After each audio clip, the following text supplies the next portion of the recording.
Masih bersama kami di program Healthy Corner TV-mu. Dan kali ini kita masih bersama dengan Dr. Corona. Di sesi ini kita akan membahas mengenai produk-produk yang telah dihasilkan oleh MCC.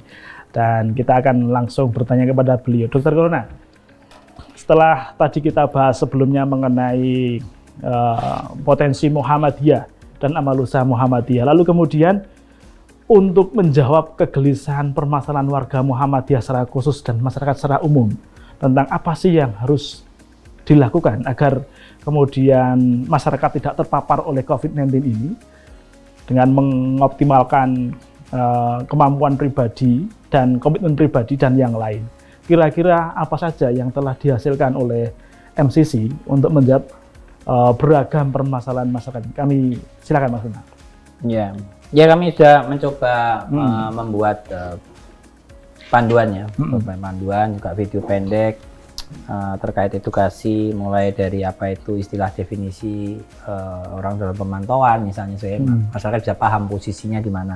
Kemudian juga banyak panduan-panduan ini yang misalnya bagaimana prosedur untuk misalnya ternyata tidak bisa dihindari untuk berkumpul, nah, aturannya bagaimana, kemudian himbauan untuk pengurus masjid, nah, seperti itu. Nah, jadi kita mencoba melakukan adaptasi dari fungsi dari social distancing ini, tapi lebih ke arah praktis gitu. Jadi orang supaya bisa tahu melakukan misalnya yang takmir apa yang harus dilakukan, kemudian yang mau rapat harus apa yang bisa dilakukan, seperti itu. Jadi program itu dan kita sosialisasikan melalui media.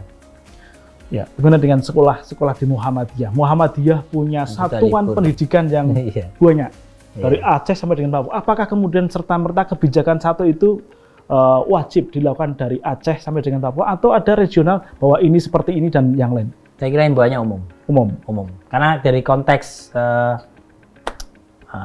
sebaran, karena tidak adanya kebijakan lockdown secara ketat, maka kita tidak bisa memperkirakan apakah daerah itu bisa bebas atau tidak. Jadi saya kira itu kita ngomong bicara pencegahan dan mitigasi pengurangan efek, maka itu himbauan itu umum.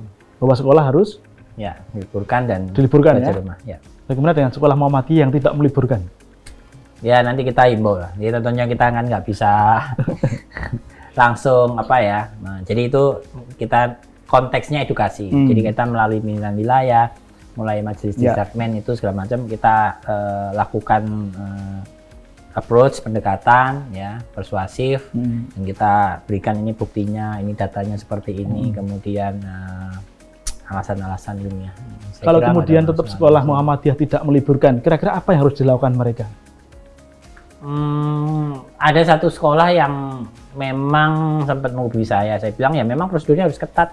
Misalnya menyediakan setiap gitu hand sanitizer, kemudian atau cuci sabun sebelum masuk sekolah, kemudian di kelasnya juga harus diberi jarak 1 meter antar siswa tadi antar siswa, ya kan, dengan guru, gitu. Kemudian setelah selesai sama juga mereka harus melakukan cuci tangan kembali.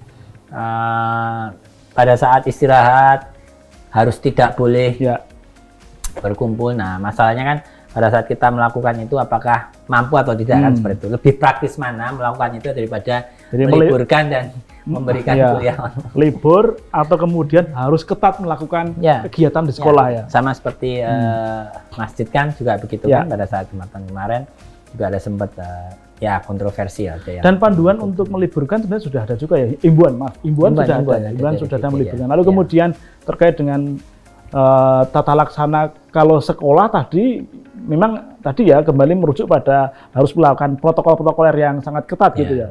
Kalau kampus sendiri, selain sekolah dari TK sampai dengan SMA, kampus sendiri bagaimana sebenarnya? Kampus sama. Meliburkan juga? Libur. Dan kampus sebenarnya lebih mudah ya, karena konteksnya mungkin lebih familiar dengan webinar, dengan kuliah teknologi jarak jauh, kuliah jarak jauh, itu saya kira kampus tidak ada masalah. Oke. Baik, ini kampus. Bagaimana dengan pesantren? Pesantren, menarik. Pada pesantren ada beberapa yang punya pondok. Nah, mereka melakukan sistem lockdown. Jadi secara internal ya, pesantrennya secara internal pesantren. Jadi mereka tidak memperbolehkan orang-orang masuk. tua. Mereka tidak memperbolehkan siswanya pulang keluar dari pesantren dan tidak menerima penjemputan atau orang tuanya tidak boleh menjenguk dalam konteks itu. Nah itu saya kira menarik yang dia sudah melakukan proses lockdown supaya mengamankan dalam konteks ini, mengamankan pesantren. Mengisolasi tadi ya. Betul. Saya kira itu saya appreciate karena itu satu tindakan yang cukup. Paling enggak kalau tidak memulangkan santrinya ya demikian ya. Atau mungkin kalau berkunjung ya kayak mohon maaf kayak di itu ya kayak di, ya bisa kayak yang di Cina itu yang di Wuhan. Apa pakai jaga jarak itu ya. Gitu ya. Saya kira itu menarik. Nanti pakai bukan kayak di penjara gitu. Ya, tapi ada ya. Dengan pengen demikian ketemu ada ya masih pesantren di Muhammadiyah. Saya kira lebih mudah sekarang ya. Maksudnya kita masih punya bisa video call. Jadi saya kira kalau konteks seperti itu ya, lebih mudah lah daripada kalau nanti kita sama sekali nggak bisa ketemu, kan kita masih bisa punya teknologi IT gitu ya. Dan pihak pondok tentu harus memfasilitasi demikian ya perangkat agar orang tua tahu persis anaknya masih sehat, masih aman begitu di sini. Biar ayam. Nah, biar ayam betul sekali. Karena ketenangan jiwa itu sangat berpengaruh pada ketahanan tubuh kita. Betul. Stres menurunkan daya tahan. Stres menurunkan daya tahan tadi ya. Ini penting ya. Baik, pesantren. Lalu kemudian yang lain, karena selain sekolah, Muhammadiyah punya pesantren, punya kampus, lalu punya panti asuhan. Nah, panti asuhan ini kan tidak ada orang tuanya.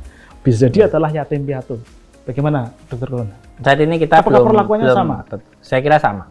Jadi kalau untuk panti asuhan memang balik lagi berarti kita perlakuannya seperti home. Jadi mereka ya stay di pantinya. Di pantinya tidak tidak perlu melakukan aktivitas keluar jika tidak perlu.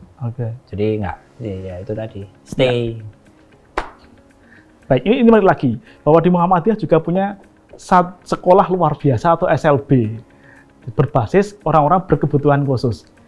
Apakah kemudian MCC sudah mempunyai rumusan menjembatani informasi bagi orang-orang yang memiliki kebutuhan khusus? Ya, kita masih berdiskusi kalau kebutuhan khusus ini. Ya, artinya otomatis kan untuk personnya sendiri, untuk lembaganya mungkin tidak masalah, tapi personnya sendiri mungkin kita perlu approaching pendidikan. Kita menghasilkan tokoh-tokoh yang terkait ya. Agar kemudian saya kira menarik kalau kemudian panduan-panduan pedomannya MC tadi itu bisa kemudian diterjemahkan ke dalam bahasa-bahasa yang bisa dipahami oleh saudara kita yang memang diberikan amanah berkebutuhan khusus tadi itu ya. Karena saya kira tidak sedikit di Muhammadiyah yang memiliki sekolah luar biasa atau sekolah inklusi. Ya, sekolah yang kemudian mencampurkan antara yang berkebutuhan khusus dan yang tidak. Saya tahu di Surabaya memang libur yang SD Muhammadiyah diliburkan juga. Diliburkan yang inklusi yang artinya di sekolah itu kebetulan anak saya juga lulusan dari sekolah situ, jadi mereka inklusi, ada yang kebutuhan khusus dan yang normal gitu. Sekarang juga diliburkan. Tidak masalah. Bahkan kegiatan pelepasan ya, biasanya kan wisuda ada gitu wisuda itu. Wisuda santri sekolah itu ya. Diliburkan juga ya. Dibatalkan. Itu dibatalkan sampai waktu yang belum bisa ya. Sampai waktu yang artinya suatu saat wisudanya bisa bareng-bareng gitu ya. Wisudanya mungkin sama di kelas ya.